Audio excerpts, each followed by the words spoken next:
So, what's up mga kashibuli? Good morning sa inyo lahat.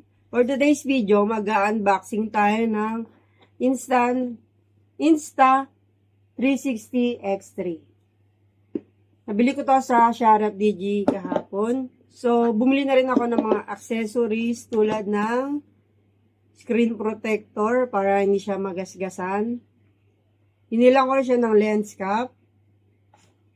And syempre, ang memory card at carry case. Yan. Para pag may lakad ako, may lagayan ako. At syempre, kasama dyan yung invisible selfie stick. Ito yung ginagamit nila. Pwede mo siyang habaan. Yung height niya, ang pagkakalam ko is until 47.24 height. Tapos, meron siyang retracted na height na 9.25 inch. So, ayan. Medyo matigas pa kasi bago pa. Yan. Mahabaan pa siya, mahabaan pa. Mamaya testing natin. So, tapos, binigyan ako ng free na ProMage memory card. Yan. Lagayan siya ng memory card.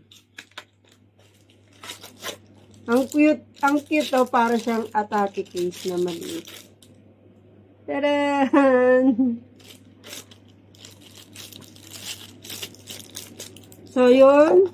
Mamaya ako nabubuksan yung iba. I-unboxing muna natin to.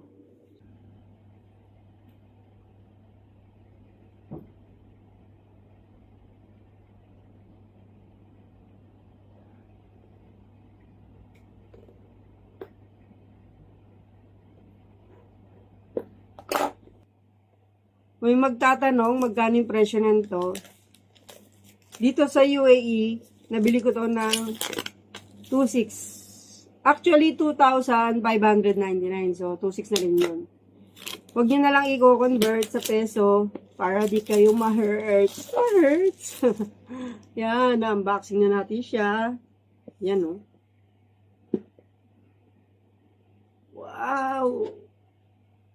Solid! First touch.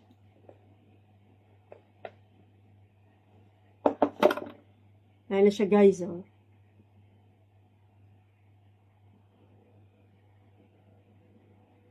Bigat pala niya.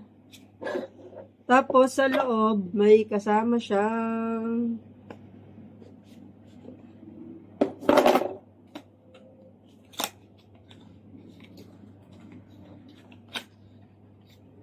cable. Tapos, ito yung pagkakaalam ko yung cover niya. Pagka hindi mo siya ginagamit. Rubber cover niya. Yan. Rubberized siya. Tapos, yan. Yung mga manual niya. Tapos, ano kaya to?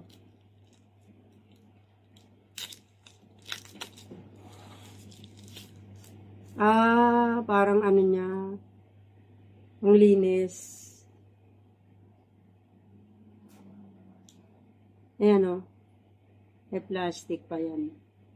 Bigat pala niya.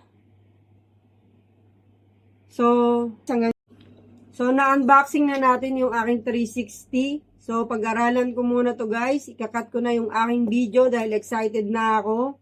So, hanggang dito na lang, guys. Salamat! Bye-bye!